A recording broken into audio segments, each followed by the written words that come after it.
أعوذ بالله من الشيطان الرجيم. بسم الله الرحمن الرحيم. الحمد لله الذي أنزل على عبده الكتاب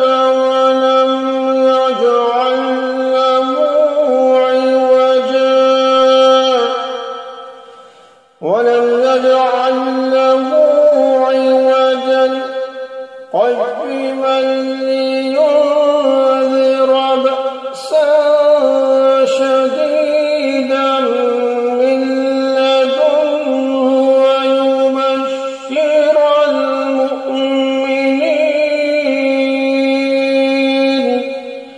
ويبشر المؤمنين الذين يعملون الصالحات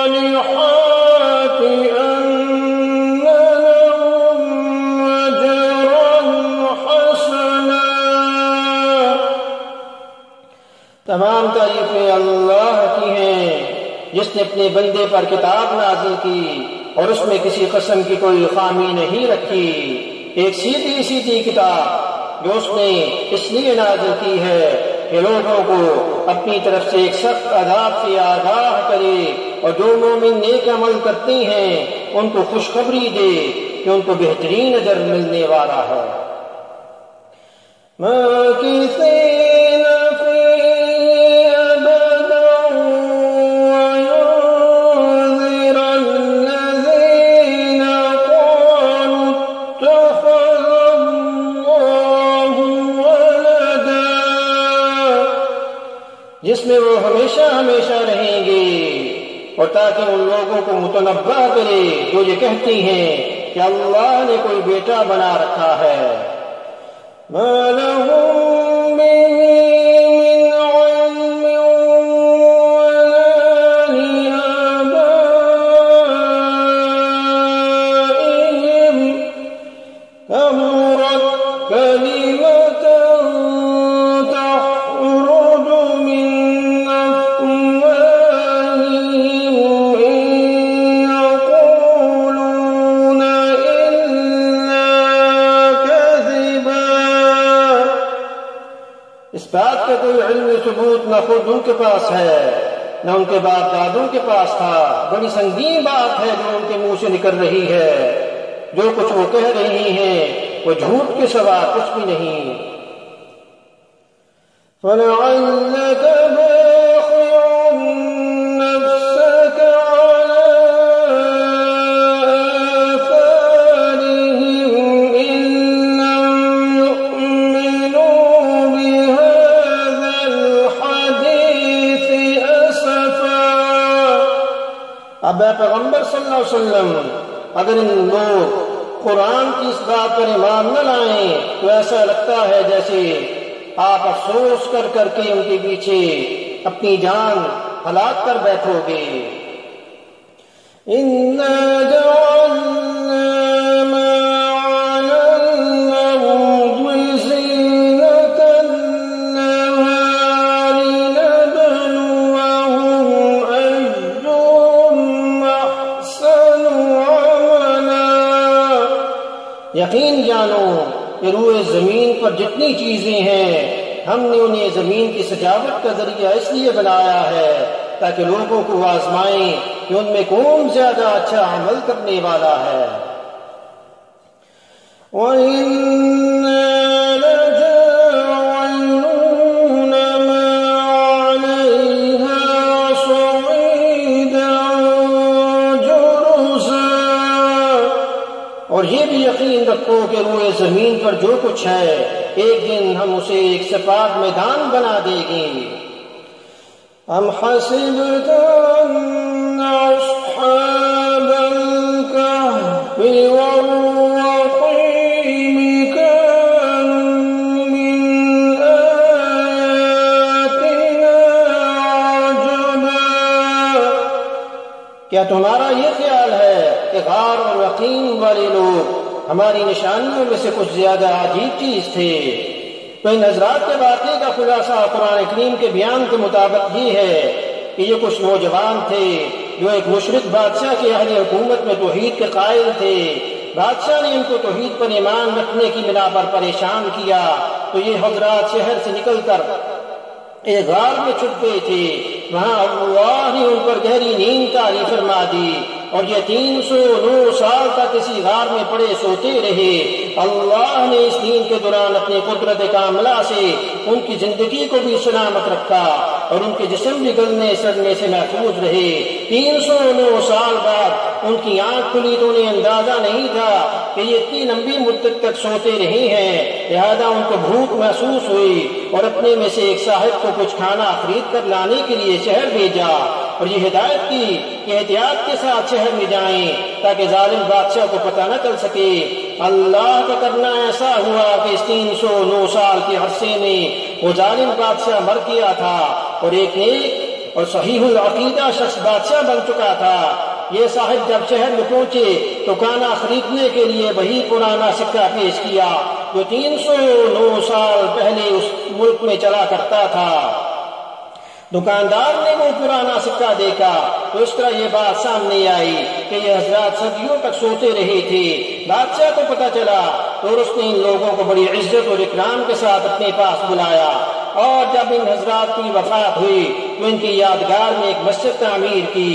عیسائیوں کے یہاں یہ واقعہ 7 سونے والوں کے نام سے، سیمن سلیپرز کے نام سے مشہور۔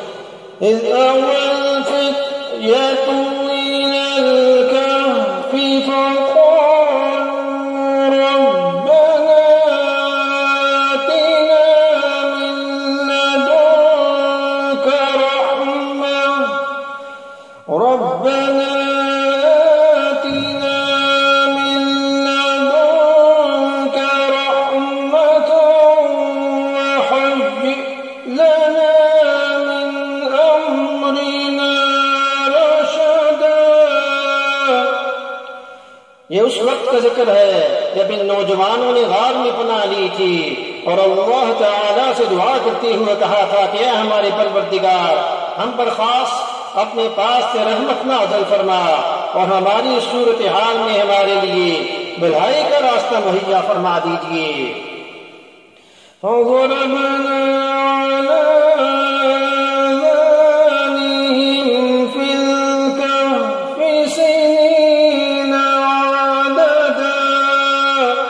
چنانچہ ہم نے ان کے کانوں کو تھپکی دے کر کئی سال تک ان کو غار میں سلائے رکھا۔ ثم بعثناهم لنعلم أي الحزبين أحصى لما لبثوا أمدا۔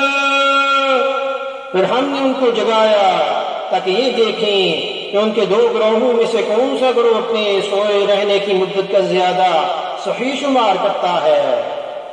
نحن نقص عليك نبأهم بالحق إنهم فتية آمنوا بربهم وزدناهم هدى۔ ہم تمہارے سامنے ان کا واقعہ ٹھیک ٹھیک بیان کرتے ہیں۔ یہ کچھ نوجوان تھے جو اپنے پروردگار پر ایمان لائے تھے اور ہم نے ان کو ہدایت پہ خوب ترقی دی تھی۔ وَرَبَطْنَا عَلَىٰ قُلُوبِهِمْ إِذْ قَامُوا فَقَالُوا رَبُّنَا رَبُّ السَّمَاوَاتِ وَالْأَرْضِ فَقَالُوا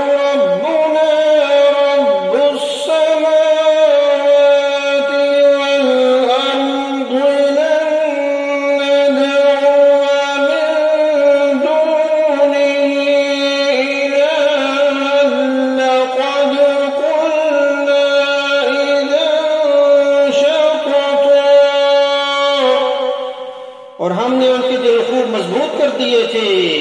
یہ اس وقت کا ذکر ہے جب وہ اٹھے اور انہوں نے کہا کہ ہمارا پروردگار تو وہ ہے جو تمام آسمان اور زمین کا مالک ہے، ہم اس کے سوا کسی کو معبود بنا کر ہرگز نہیں پکاریں گے، اگر ہم ایسا کریں تو ہم یقیناً انتہائی لفظ بات کہیں گے۔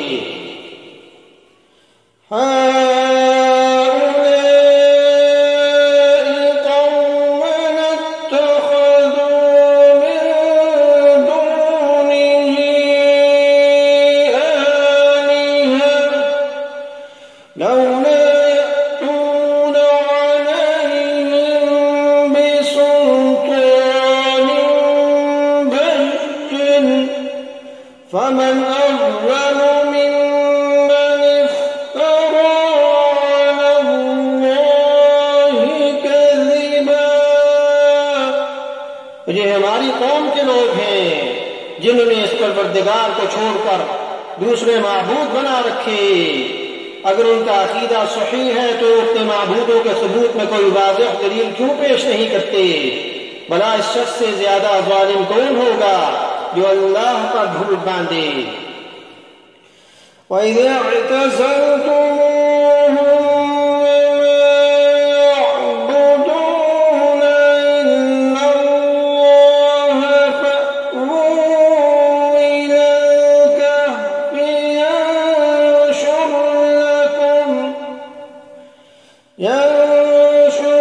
لَكُمْ رَبُّكُمْ مِنْ رَحْمَتِهِ وَيُهَيِّئْ لَكُمْ مِنْ أَمْرِكُمْ مِرْفَقًا۔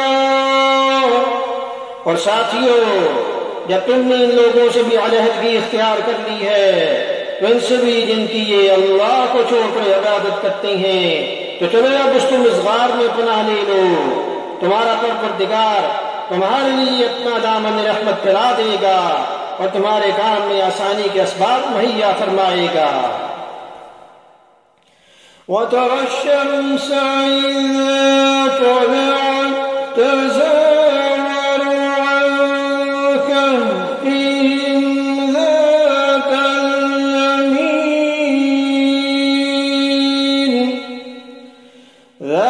الْيَمِينِ وَإِذَا غَرَبَتْ تَقْرِضُهُمْ ذَاتَ الشِّمَالِ وَهُمْ فِي فَجْوَةٍ مِّنْهُ ذَلِكَ مِنْ آيَاتِ اللَّهِ مَن يَهْدِ اللَّهُ فَهُوَ الْمُهْتَدِ وَمَن يُضْلِلْ فَلَن تَجِدَ لَهُ وَلِيًّا مُّرْشِدًا۔ اور وہ غار ایسا تھا، تم سورج کو نکلتے وقت دیکھتے تم ان کے غار سے دائیں طرف ہٹ کر نکل جاتا، جب غروب ہوتا تو ان سے بائیں طرف کترا کر چلا جاتا، اور وہ اس غار کے کشادہ حصے میں سوئے ہوئے تھے۔ یہ سب کچھ اللہ کی نشانیوں میں سے ایک نشانی ہے، جسے اللہ ہدایت دے دے وہی ہدایت پاتا ہے، اور جسے وہ گمراہ کر دے اس کا تمہیں ہرگز کوئی مددگار نہیں مل سکتا جو اس راستے پر لائے، جو اسے راستے پر لے کر آئے۔ تو اس غار کا محل وقوع کچھ ایسا تھا کہ اس میں دھوپ نہیں آتی تھی، طلوع آفتاب کے وقت سورج اس کی دائیں جانب ہٹ کر نکل جاتا تھا اور غروب کے وقت بائیں جانب، اور اس طرح یہ لوگ دھوپ کی تپش سے محفوظ بھی رہے اور اس سے ان کے جسم اور کپڑے بھی خراب نہیں ہوئے۔ دھوپ کے قریب سے گزرنے کی وجہ سے گرمی کے فوائد بھی حاصل ہوتے رہے۔ یعنی ان لوگوں کا اس غار میں پناہ لینا، اتنے لمبے عرصے تک سوتے رہنا اور دھوپ سے محفوظ رہنا، یہ سب کچھ اللہ کی حکمت کی نشانی تھی۔ وَتَحْسَبُهُمْ أَيْقَاظًا وَهُمْ رُقُودٌ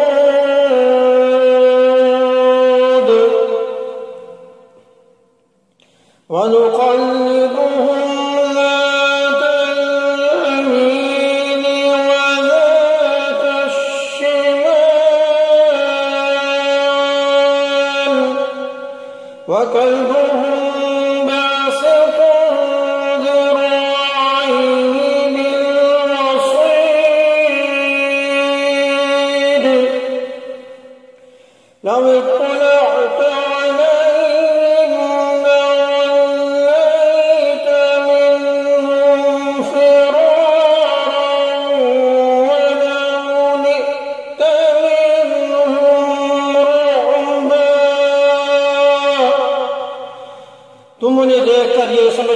وہ جاگ رہی ہیں حالانکہ وہ سوئے ہوئے تھے، اور ہم نے ان کو دائیں اور بائیں کر پر دلواتے رہتے تھے، اور ان کا کتا دہلیز پر اپنے دونوں ہاتھ پھیلائے ہوئے بیٹھا تھا۔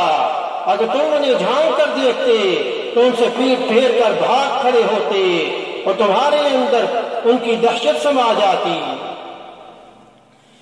وَكَذَلِكَ بَعَثْنَاهُمْ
اور جیسے ہم نے انہیں سنایا تھا اس طرح ہم نے اٹھا دیا تاکہ وہ آپس میں ایک دوسرے سے پوچھ گچھ کریں۔ ان میں سے ایک کہنے والے نے کہا تم اس حالت میں کتنی دیر رہے ہوگے؟ کچھ لوگوں نے کہا ہم ایک دن یا ایک دن سے کچھ کم نیند میں رہے ہوں گے۔ دوسروں نے کہا تمہارا رب ہی بہتر جانتا ہے کہ تم کتنی دیر اس حالت میں رہے۔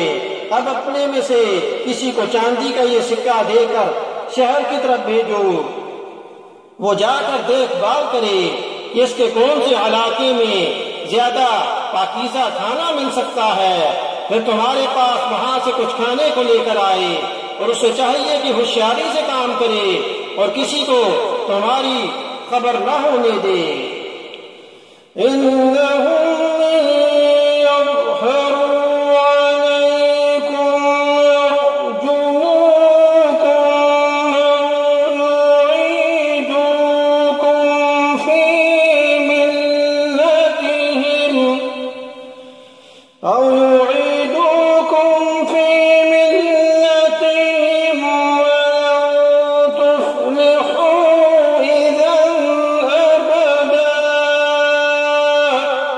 کیونکہ اگر ان شہر کے لوگوں کو تمہاری خبر مل گئی تو یہ تمہیں پتھراؤ کر کے ہلاک کر ڈالیں گے یا تمہیں اپنے دین میں واپس آنے کے لیے مجبور کریں گے، اور ایسا ہوا تو تمہیں کبھی فلاح نہیں مل سکے گی۔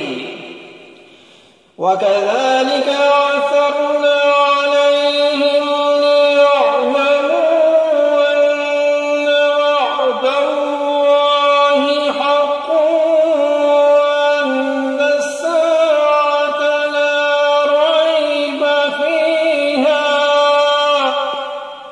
إذ يتنازعون بينهم أمرهم فقالوا ابنوا عليهم بنيانا ربهم أعلم بهم قال الذين غلبوا على أمرهم لنتخذن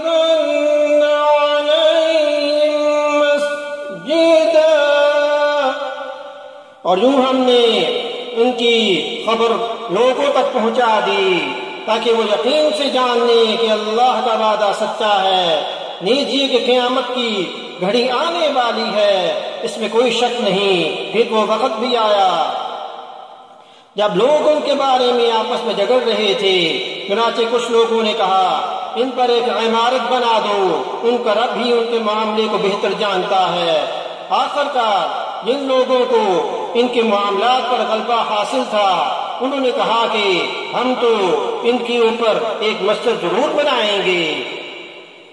یعنی جب وہ صاحب جن کا نام بعض روایتوں میں مختلف ہے کھانا لینے کے لیے شہر پہنچے اور دکاندار کو وہ سکہ پیش کیا جو 300 سال پرانا تھا، اس پر پرانے بادشاہ کی علامتیں تھیں، وہ دکاندار بڑا حیران ہوا اور ان کو لے کر اس وقت کے بادشاہ کے پاس پہنچا۔ یہ بادشاہ نیک تھا اور اس نے یہ قصہ سن رکھا تھا کہ کچھ نوجوان دقیانوس کے ظلم سے تنگ آ کر کہیں غائب ہو گئے تھے۔ اس نے معاملے کی مزید تحقیق کی تو پتہ چل گیا یہ وہی نوجوان ہیں۔ اس پر بادشاہ نے ان کا خوب اکرام کیا، لیکن یہ حضرات دوبارہ اسی غار میں چلے گئے اور وہیں پر اللہ تعالیٰ نے انہیں وفات دے دی۔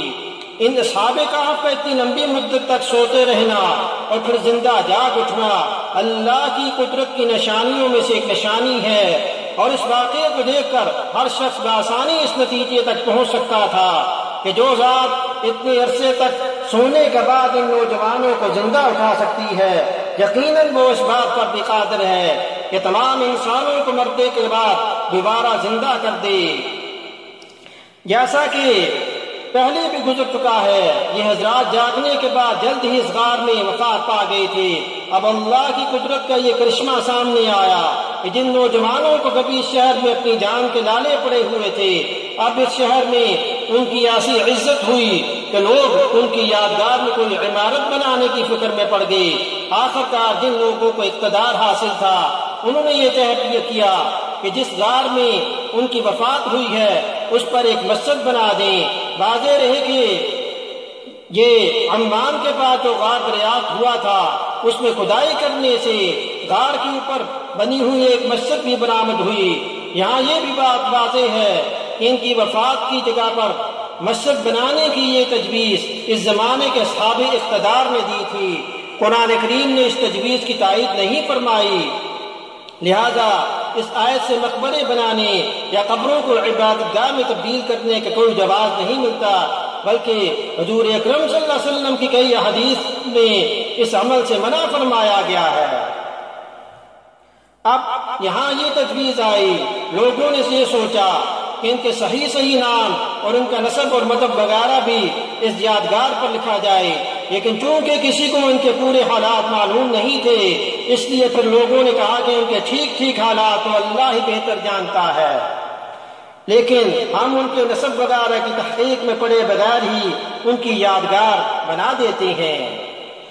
سَيَقُولُونَ ثَلَاثَةٌ رَابِعُهُمْ كَلْبُهُمْ وَيَقُولُونَ خَمْسَةٌ سَادِسُهُمْ كَلْبُهُمْ رَجْمًا بِالْغَيْبِ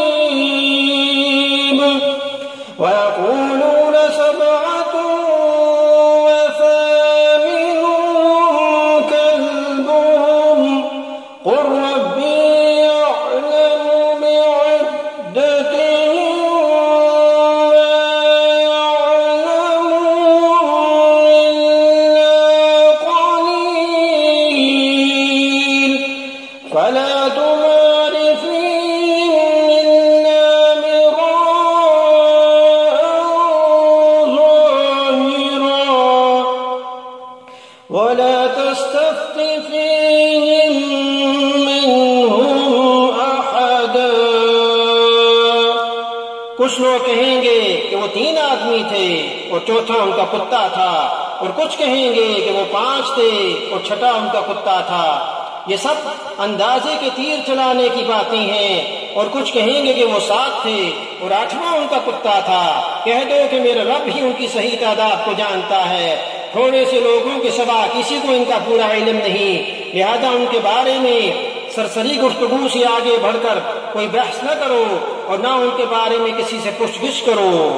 اس آیت سے ہمیں یہ سبق ملتا ہے کہ جس معاملے میں انسان کا کوئی عملی مسئلہ موقوف نہ ہو اس کے بارے میں خواہ مخواہ بحثیں نہیں کرنی چاہیے۔ وَلَا تَقُولَنَّ لِشَيْءٍ إِنِّي فَاعِلٌ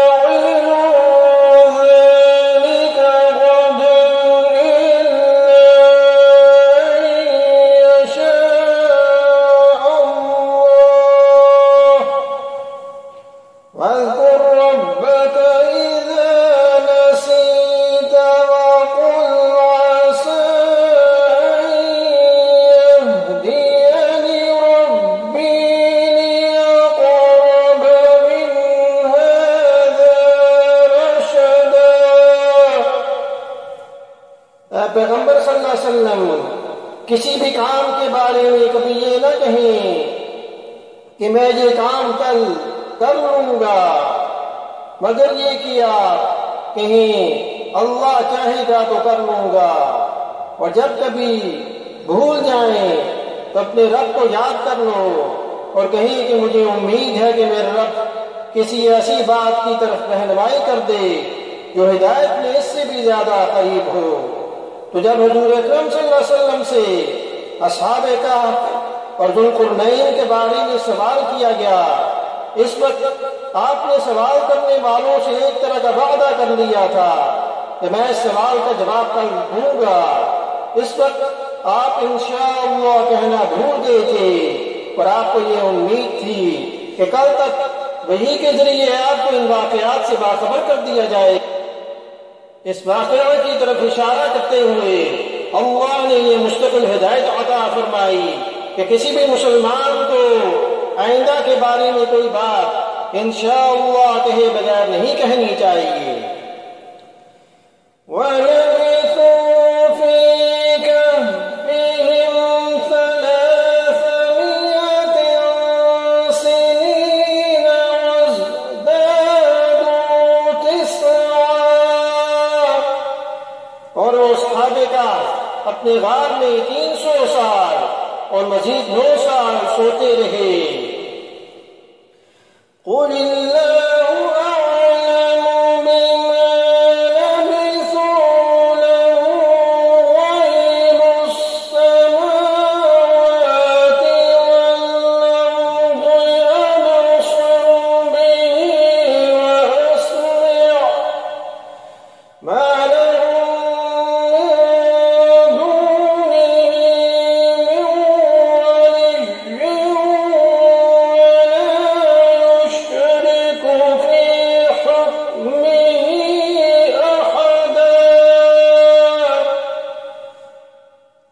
کہہ دیجئے کہ اگر کوئی اس میں سے بحث کرے تو کہہ دے کہ اللہ ہی بہتر جانتا ہے کہ وہ کتنی مدت سوتے رہے۔ آسمانوں اور زمین کے سارے بھید اسی کے علم میں ہیں، وہ کتنا دیکھنے والا اور کتنا سننے والا ہے، اس کے سوا ان کا رکھوالا کوئی نہیں اور وہ اپنی حکومت میں کسی کو شریک نہیں کرتا۔ وَاتْلُ مَا أُوحِيَ إِلَيْكَ مِن كِتَابِ رَبِّكَ لَا مُبَدِّلَ لِكَلِمَاتِهِ وَلَن تَجِدَ مِن دُونِهِ مُلْتَحَدًا۔ اے پیغمبر صلی اللہ علیہ وسلم آپ کے پروردگار کی طرف سے وحی کے ذریعے جو کتاب بھیجی گئی اسے پڑھ کر سنا دیں، کوئی نہیں ہے جو اس کی باتوں کو بدل سکے، اسے چھوڑ کر ہرگز آپ کو پناہ کی جگہ نہیں مل سکتی۔ وَاصْبِرْ نَفْسَكَ وَالَّذِينَ يَدْعُونَ رَبَّهُم بِالْغَدَاةِ وَالْعَشِيِّ يُرِيدُونَ وَجْهَهُ وَلَا تَعْدُ عَيْنَاكَ عَنْهُمْ تُرِيدُ زِينَةَ الْحَيَاةِ الدُّنْيَا وَلَا تُطِعْ مَنْ أَغْفَلْنَا قَلْبَهُ عَنْ ذِكْرِنَا وَاتَّبَعَ هَوَاهُ وَكَانَ أَمْرُهُ فُرُطًا۔ اور اپنے آپ کو استقامت سے ان لوگوں کے ساتھ رکھیں جو صبح و شام اپنے رب کو اس لیے پکارتے ہیں کہ وہ اس کی خوشنودی کے طلبگار ہیں، اور آپ کی آنکھیں دنیاوی زندگی کی خوبصورتی کی تلاش میں ایسے لوگوں سے ہٹنے نہ پائیں، اور کسی ایسے شخص کا کہنا نہ مانی جس کے دل کو ہم نے اپنی یاد سے غافل کر رکھا ہے اور جو اپنی خواہشات کے پیچھے پڑا ہو اور جس کا معاملہ حد سے گزر چکا ہو۔ وَقُلِ الْحَقُّ مِنْ رَبِّكُمْ فَمَنْ شَاءَ فَلْيُؤْمِنْ وَمَنْ شَاءَ فَلْيَكْفُرْ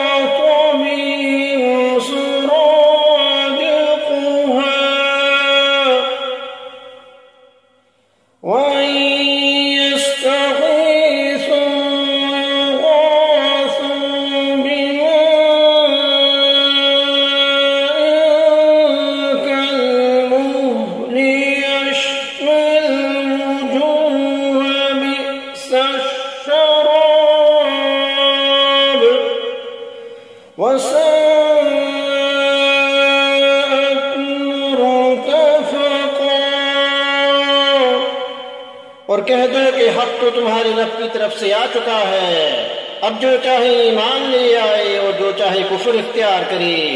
ہم نے بے شک ایسے ظالموں کے لیے آگ تیار کر رکھی ہے جس کی قناتیں ان کو گھیرے میں لے لیں گی، اور اگر وہ فریاد کریں گے تو ان کی فریاد کا جواب ایسے پانی سے دیا جائے گا جو پگھلے ہوئے تانبے کی مانت ہے، جو چہروں کو بھون کر رکھ دے گا۔ کیسا بدترین پانی اور کیسی بری آرام گاہ ہے۔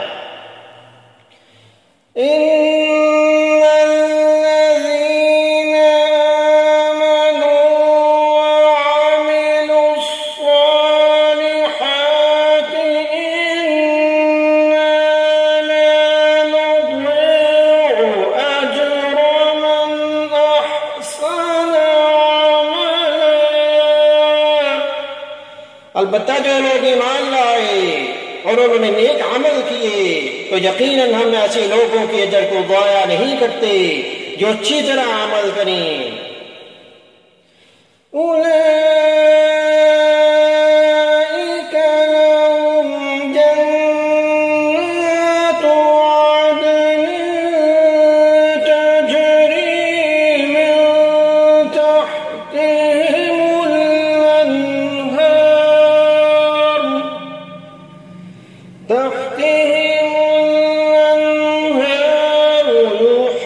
يحلون فيها من أساور من ذهب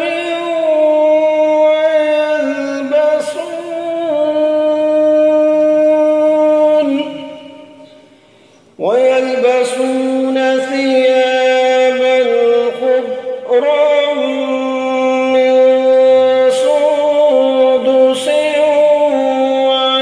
واستبرق متكئين فيها على الأرائك نعم الثواب وحسنت مرتفقا۔ یہ وہ لوگ ہیں جن کے لیے ہمیشہ رہنے والے باغات ہیں، ان کے نیچے سے نہریں بہتی ہوں گی، ان کو وہاں سونے کے کنگنوں سے مزین کیا جائے گا، وہ اونچی مسندوں پر تکیہ لگائے ہوئے باریک اور موٹے ریشم کے سبز کپڑے پہنے ہوں گے۔ کتنا بہترین اجر اور کیسی حسین آرام گاہ ہے۔ واضرب لهم مثل الرجلين جعلنا لأحدهما جنتين من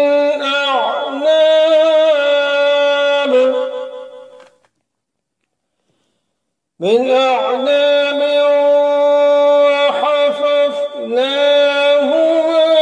بنخل وجعلنا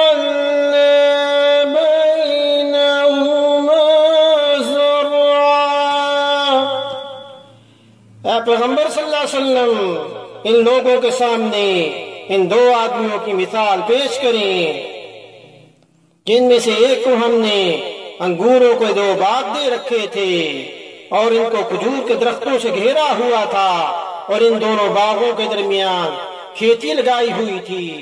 وہ دونوں اشخاص کون تھے؟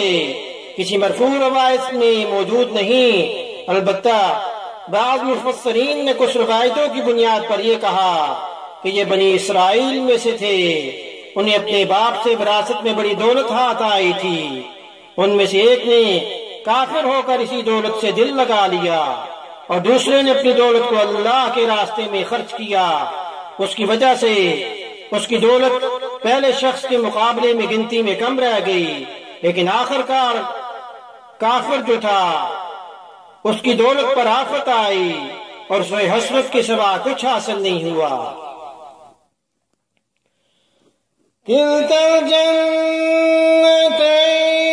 آتت أكلها ولم تظلم منه شيئا وفجرنا خلالهما نهرا۔ دونوں بار پورا پھل دیتے تھے اور کوئی بار پھل دینے میں کوئی کمی نہیں چھوڑتا تھا، اور ان دونوں کے درمیان ہم نے ایک نہر جاری کر دی تھی۔ وكان له ثمر فقال لصاحبه وهو يحاوره أنا أكثر منك مالا وأعز نفرا۔ اور اس شخص کو خوب دولت حاصل ہوئی تو اپنے ساتھی سے باتیں کرتے ہوئے کہنے لگا، میرا مال بھی تم سے زیادہ ہے اور میرا آدمیوں کا جتھا جماعت بھی تم سے زیادہ مضبوط ہے۔ ودخل جنته وهو ظالم لنفسه قال ما أظن أن تبيد هذه أبدا۔ اور وہ اپنی جان پر ظلم و ستم ڈھاتا ہوا اپنے باغ میں داخل ہوا اور کہنے لگا، میں نہیں سمجھتا کہ یہ باغ کبھی بھی تباہ ہوگا۔ وما أظن الساعة قائمة ولئن رددت إلى ربي لأجدن خيرا منها منقلبا۔ اور میرا خیال یہ ہے کہ قیامت کبھی نہیں آئے گی۔ اگر کبھی مجھے اپنے رب کے پاس بھیجا بھی گیا تب بھی مجھے یقین ہے کہ مجھے اس سے بھی اچھی جگہ ملے گی۔ قال له صاحبه وهو يحاوره وكفرت بالذي خلقك من تراب ثم من نطفة ثم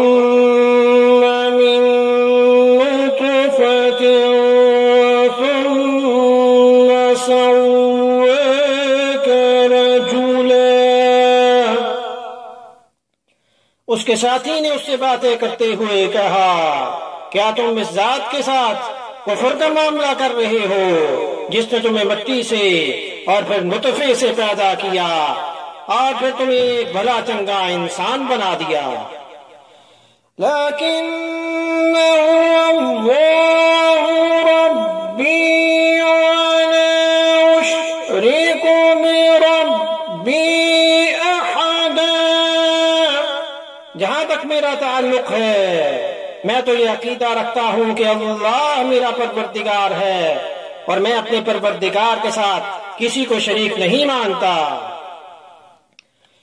ولولا إذ دخلت جنتك قلت ما شاء الله لا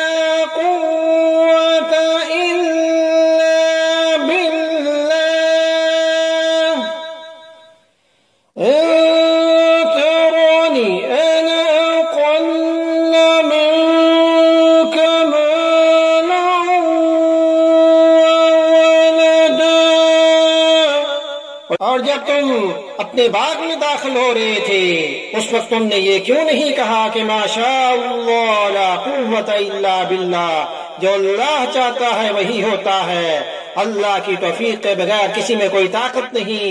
اگر تمہیں یہ نظر آ رہا ہے کہ میری دولت اور اولاد تم سے کم ہے،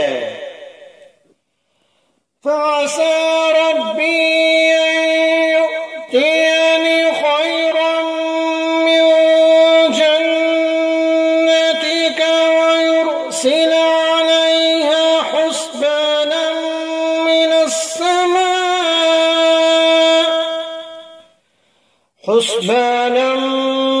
السماء فتصبح صعيدا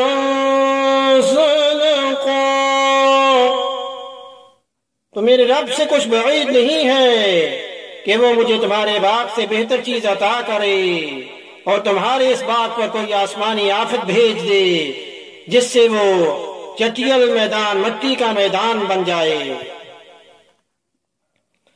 أو يصبح ماؤها غورا فلن تستطيع له طلبا، یا اس کا پانی زمین میں اتر جائے پھر تم اسے تلاش بھی نہ کر سکو۔ وأحيط بثمره فأصبح يقلب كفيه على ما أنفق فيها وهي خاوية على عروشها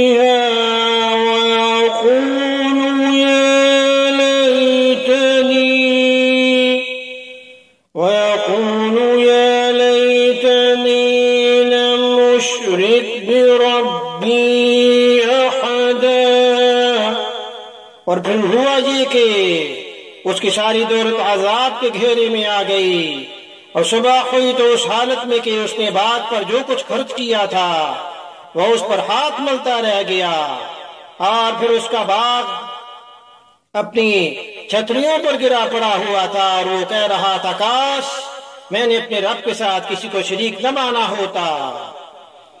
وَلَمْ تَكُنْ لَهُ فِئَةٌ يَنصُرُونَهُ مِن دُونِ اللَّهِ وَمَا كَانَ مُنتَصِرًا، اور اسے کوئی ایسی جماعت میسر نہ آئی جو اللہ کو چھوڑ کر اس کی مدد کرے، اور نہ وہ خود اس قابل تھا کہ اپنا دفاع کر سکے۔ هنالك الولاية لله الحق هو خير ثوابا وخير عقبا۔ ایسے موقع پر آدمی کو پتہ چلتا ہے کہ مدد کا سارا اختیار سچے اللہ کو حاصل ہے، وہی ہے جو بہتر ثواب دیتا ہے اور بہتر انجام دکھاتا ہے۔ وَاضْرِبْ لَهُم مَّثَلَ الْحَيَاةِ الدُّنْيَا كَمَاءٍ أَنزَلْنَاهُ مِنَ السَّمَاءِ فَاخْتَلَطَ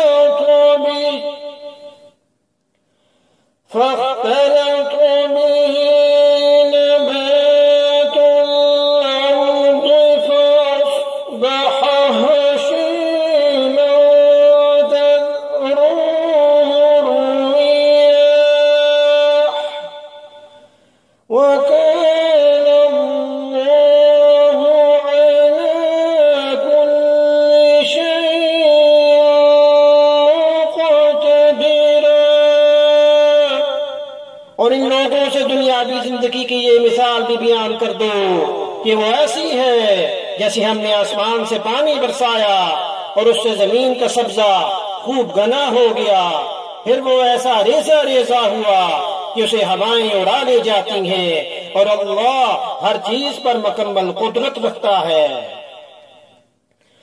المال والبنون زينة الحياة الدنيا والباقيات الصالحات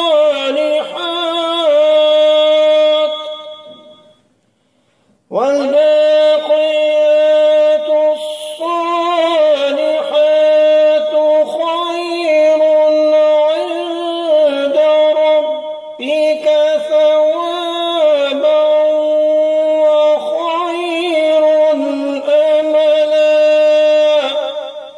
مال اور اولاد دنیاوی زندگی کی زینت ہیں، اور جو نیکیاں پائیدار رہنے والی ہیں وہ تمہارے رب کے نزدیک ثواب کے اعتبار سے بھی بہتر ہیں اور امید وابستہ کرنے کے لیے بھی بہتر۔ وَيَوْمَ نُسَيِّرُ الْجِبَالَ وَتَرَى الْأَرْضَ بَارِزَةً وَحَشَرْنَاهُمْ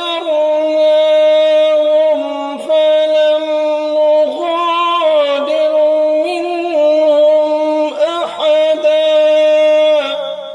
اور اس دن کا دھیان رکھو جس دن ہم پہاڑوں کو چلائیں گے اور تم زمین کو دیکھو گے کہ وہ کھلی پڑی ہے، اور ہم ان سب کو گھیر کر اکٹھا کر دیں گے اور ان میں سے کسی ایک کو بھی نہیں چھوڑیں گے۔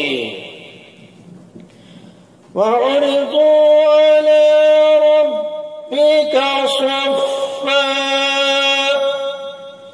لَقَدْ جِئْتُمُونَا كَمَا خَلَقْنَاكُمْ أَوَّلَ مَرَّةٍ بَلْ زَعَمْتُمْ أَن لَّن نَّجْعَلَ لَكُم موعدا۔ اور سب کو تمہارے رب کے سامنے صف باندھ کر پیش کیا جائے گا، آخر تم ہمارے پاس اس طرح آ گئے جس طرح ہم نے تمہیں پہلی بار پیدا کیا تھا۔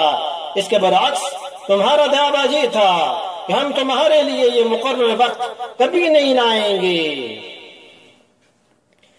وَوُضِعَ الْكِتَابُ فَتَرَى الْمُجْرِمِينَ مُشْفِقِينَ مِمَّا فِيهِ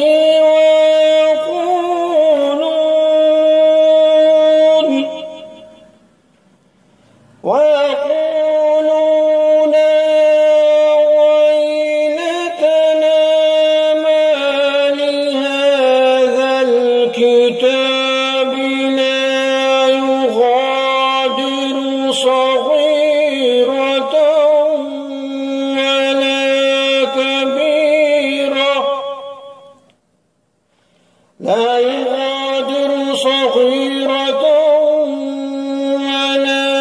كَبِيرَةً إِلَّا أَحْصَاهَا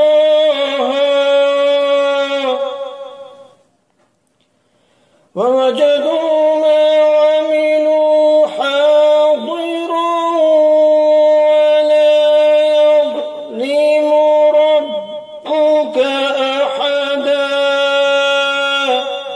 اور اعمال کی کتاب سامنے رکھی جائے گی، چنانچہ تم مجرموں کو دیکھو گے کہ وہ اس کے اندر جو موجود ہے اس سے خوف زدہ ہیں اور کہہ رہی ہیں کہ ہائے ہمارے بربادی، یہ کیسی کتاب ہے جس نے ہمارا کوئی چھوٹا بڑا عمل ایسا نہیں چھوڑا جس کا پورا احاطہ نہ کر لیا ہو، اور وہ اپنا سارا کیا دھرا اپنے سامنے موجود پائیں گے، اور تمہارا رب کسی پر کوئی ظلم نہیں کرے گا۔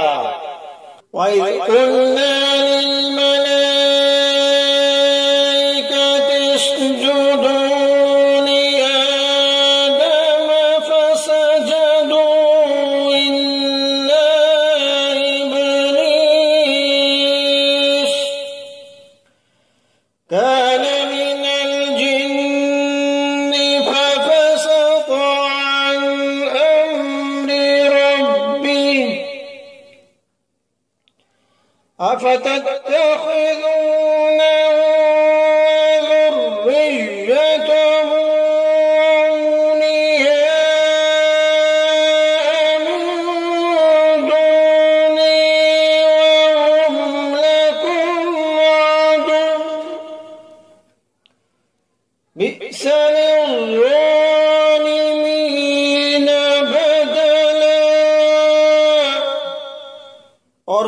وقت یاد کرو کہ جب ہم نے فرشتوں سے کہا تھا کہ آدم کے آگے سجدہ کرو، چنانچہ سب نے سجدہ کیا سوائے ابلیس کے، وہ جنات میں سے تھا، چنانچہ اس نے اپنے رب کے حکم کی نافرمانی کی۔ کیا پھر بھی تم میرے بجائے اسے اور اس کی اولاد کو اپنا رکھوالا بناتے ہو، حالانکہ وہ سب تمہارے دشمن ہیں، اور اللہ تعالیٰ کے بدلے ان ظالموں نے کتنا برا رکھوالا چنا ہے۔ ما أشهدتهم خلق السماوات والأرض ولا خلق أنفسهم وما كنت متخذ المضلين عضدا۔ میں نے نہ آسمان اور زمین کی تخلیق کے وقت ان کو حاضر کیا تھا اور نہ خود ان کو پیدا کرتے وقت، اور میں ایسا نہیں ہوں کہ گمراہ کرنے والوں کو دست و بازو بناؤں، یعنی جن شیاطین کو ان کافروں نے اپنا سرپرست بنا رکھا ہے، ان کو میں نے تخلیق کائنات کا منظر دکھانے کے لیے یا ان سے مدد لینے کے لیے نہیں بلایا تھا کہ وہ تخلیق کے رازوں سے واقف ہوتے، لیکن کافروں نے یہ سمجھ رکھا ہے کہ یہ شیاطین تمام حقائق کو جانتے ہیں، چنانچہ ان کے بہکاوے میں آ کر اللہ تعالیٰ کے ساتھ ان کو یا جن کو وہ کہیں خدائی کا شریک قرار دیتے ہیں۔ وَيَوْمَ يَقُولُ نَادُوا شُرَكَائِيَ الَّذِينَ زَعَمْتُمْ فَدَعَوْهُمْ فَلَمْ يَسْتَجِيبُوا لَهُمْ وَجَعَلْنَا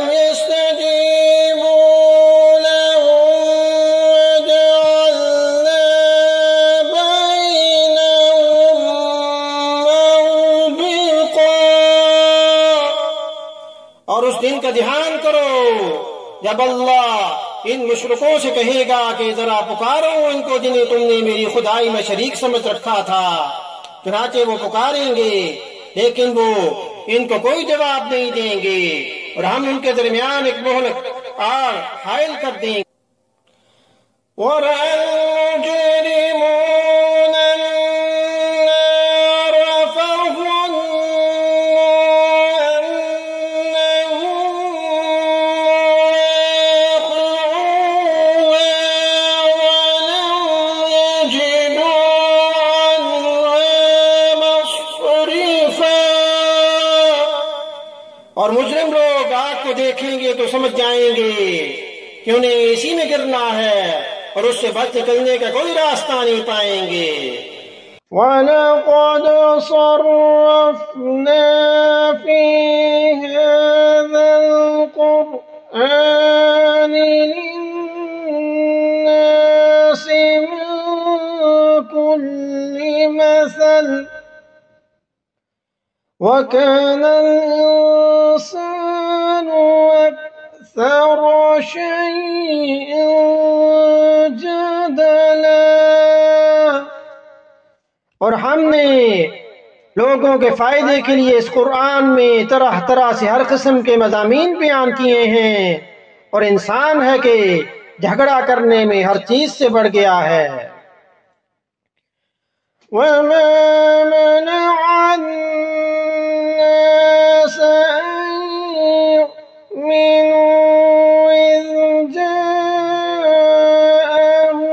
الْهُدَىٰ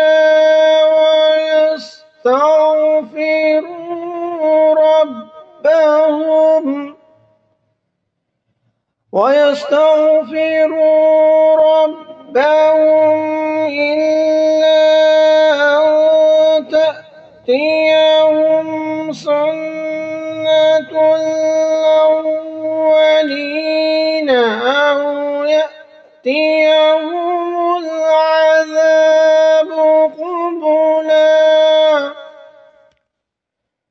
اور جب لوگوں کے پاس ہدایت آ چکی تو اب انہیں ایمان لانے اور اپنے رب سے معافی مانگنے سے اس مطالبے کے سوا کوئی اور چیز نہیں روک رہی کہ ان کے ساتھ بھی پچھلے لوگوں جیسے واقعات پیش آ جائیں، یا عذاب ان کے بالکل سامنے آ کھڑا ہو۔ وَمَا نُرْسِلُ الْمُرْسَلِينَ إِلَّا مُبَشِّرِينَ وَمُنذِرِينَ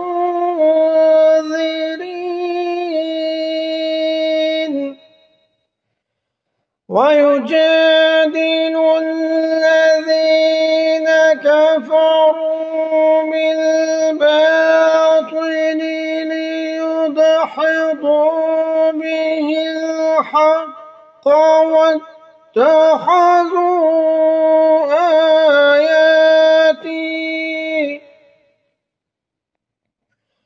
واتخذوا آياتي وما أنذروا هزوا۔ اور ہم پیغمبروں کو صرف اس لیے بھیجتے ہیں کہ وہ مومنوں کو خوشخبری دیں اور کافروں کو عذاب سے متنبہ کریں، اور جن لوگوں نے کفر اپنا لیا ہے وہ باطل کا سہارا لے کر جھگڑا کرتے ہیں تاکہ ان کے ذریعے حق کو ڈگمگا دیں، اور انہوں نے میری آیتوں کو اور انہیں جو تنبیہ کی گئی تھی اس کو مذاق بنا رکھا ہے۔ وَمَنْ أَظْلَمُ مِمَّنْ ذُكِّرَ بِآيَاتِ رَبِّهِ فَأَعْرَضَ عَنْهَا وَنَسِيَ مَا قَدَّمَتْ يَدَاهُ إِنَّا جَعَلْنَا عَلَى قُلُوبِهِمْ أَكِنَّةً أَن يَفْقَهُوا وَفِي آذَانِهِمْ وَقْرًا وَإِن تَدْعُوهُمْ إِلَى الْهُدَى فَلَن يَهْتَدُوا إِذًا أَبَدًا۔ اور اس شخص سے بڑھ کر ظالم کون ہوگا جسے اس کے رب کی آیتوں کے حوالے سے نصیحت کی جائے تو وہ ان سے منہ موڑ لے اور اپنے ہاتھوں کے کرتوت کو بھلا بیٹھے۔ حقیقت یہ ہے کہ ہم نے ان لوگوں کے کرتوت کی وجہ سے ان کے دلوں پر غلاف چڑھا دیے ہیں، جن کی وجہ سے وہ اس قرآن کو نہیں سمجھ سکتے، اور ان کے کانوں میں ڈانٹ لگا دی ہے، اور اگر تم انہیں ہدایت کی طرف بلاؤ تب بھی وہ صحیح راستے پر ہرگز نہیں آئیں گے۔ وَرَبُّكَ الْغَفُورُ ذُو الرَّحْمَةِ لَوْ يُؤَاخِذُهُم بِمَا كَسَبُوا لَعَجَّلَ لَهُمُ الْعَذَابَ بَل لَّهُم مَّوْعِدٌ لَّن يَجِدُوا مِن دُونِهِ مَوْئِلًا۔ اور تمہارا پروردگار بہت بخشنے والا اور بڑا رحمت والا ہے۔ جو کمائی انہوں نے کی ہے اگر وہ اس کی وجہ سے انہیں پکڑنے پر آتا تو ان کو جلد ہی عذاب دے دیتا، لیکن ان کے لیے ایک وقت مقرر ہے جس سے بچنے کے لیے انہیں کوئی پناہ گاہ نہیں ملے گی۔ وَتِلْكَ الْقُرَىٰ أَهْلَكْنَاهُمْ لَمَّا ظَلَمُوا وَجَعَلْنَا لِمَهْلِكِهِم مَّوْعِدًا۔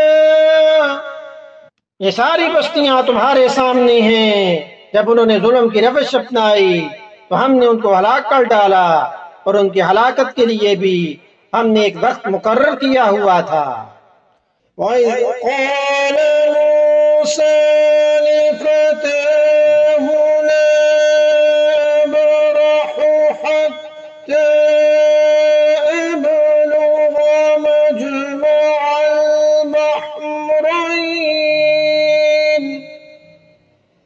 حتى أبلغ مجمع البحرين أو أمضي حقبا۔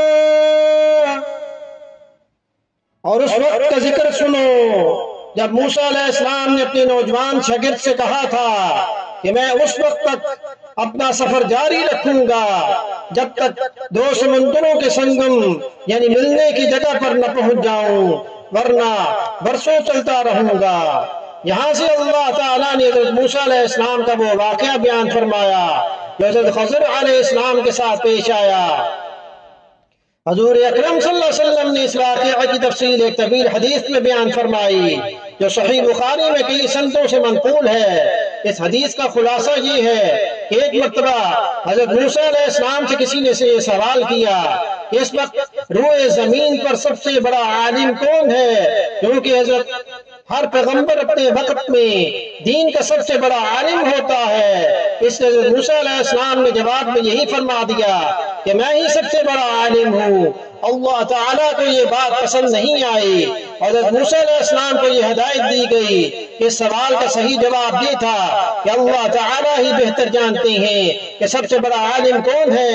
نیز اللہ تعالیٰ نے چاہا کہ حضرت موسیٰ علیہ السلام کو علم کے کچھ ایسے گوشوں سے روشناس کرائیں جو ان کی واقفیت کے دائرے سے باہر تھے، چنانچہ انہیں حکم دیا کہ وہ حضرت خضر علیہ السلام کے پاس جائیں۔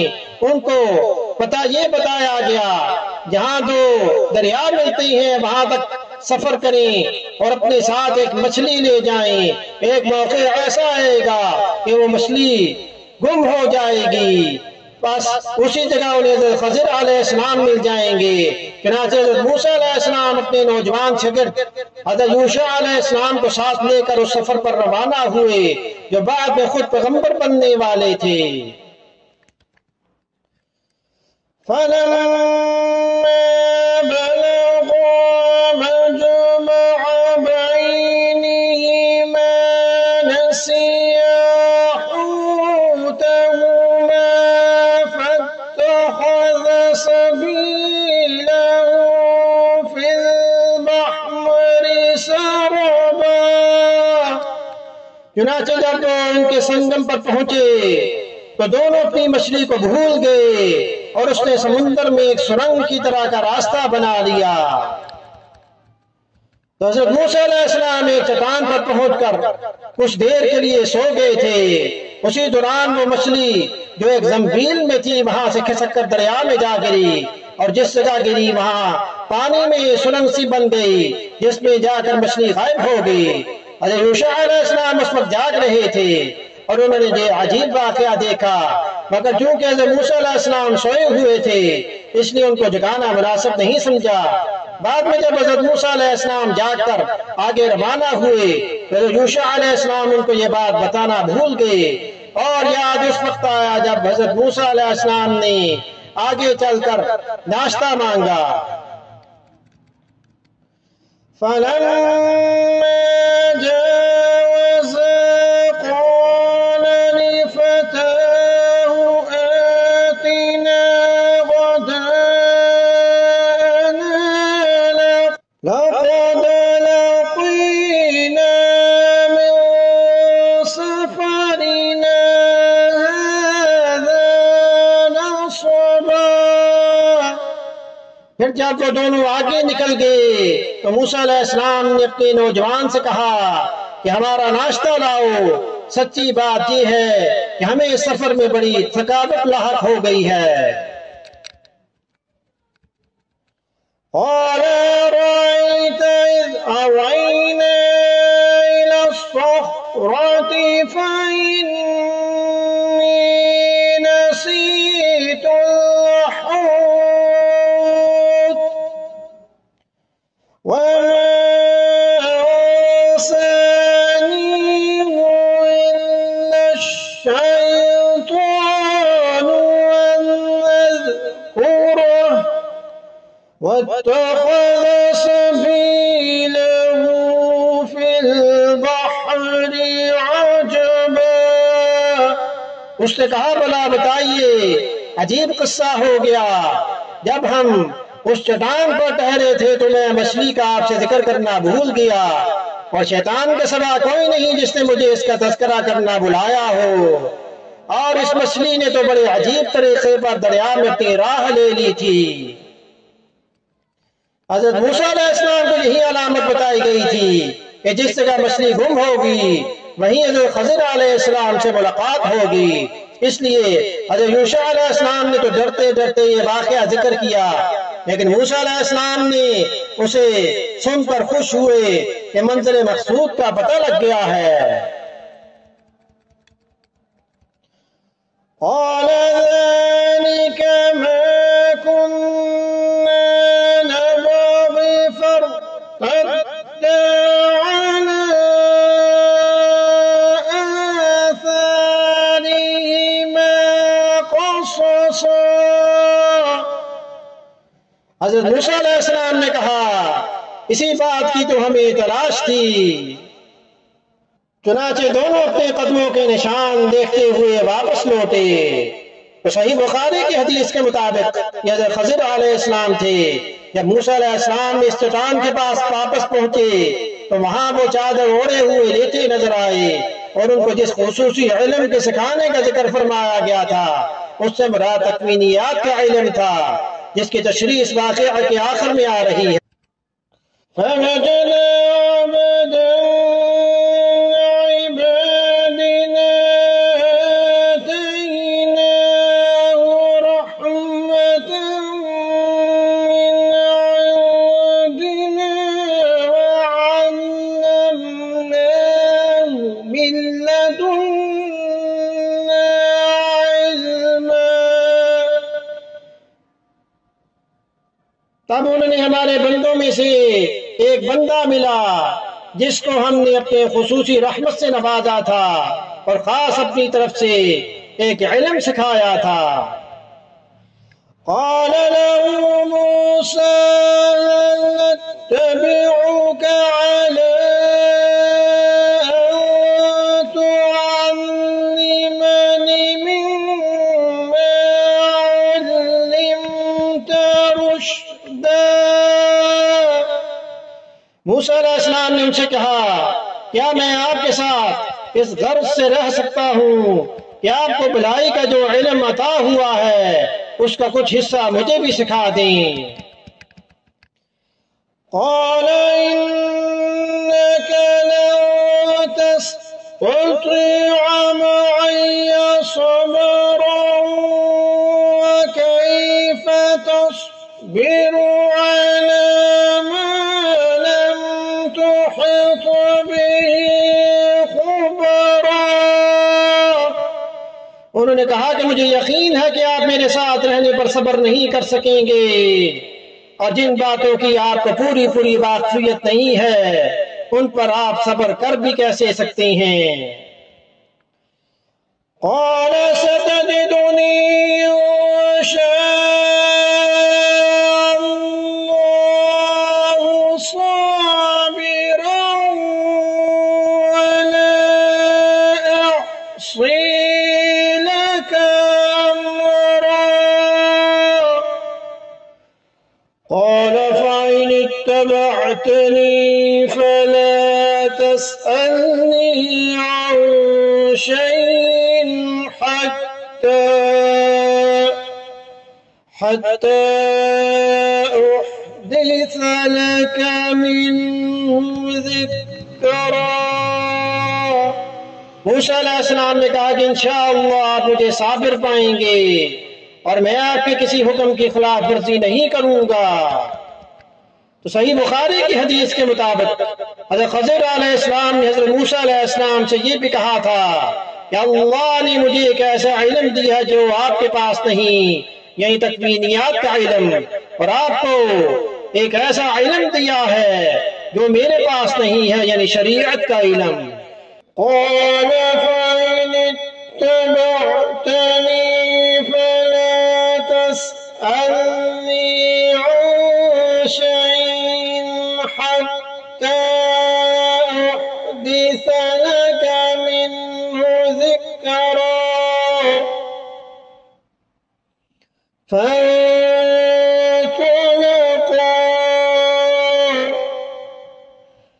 حتى إذا ركبا في السفينة خرقها قال أخرقتها لتغرق أهلها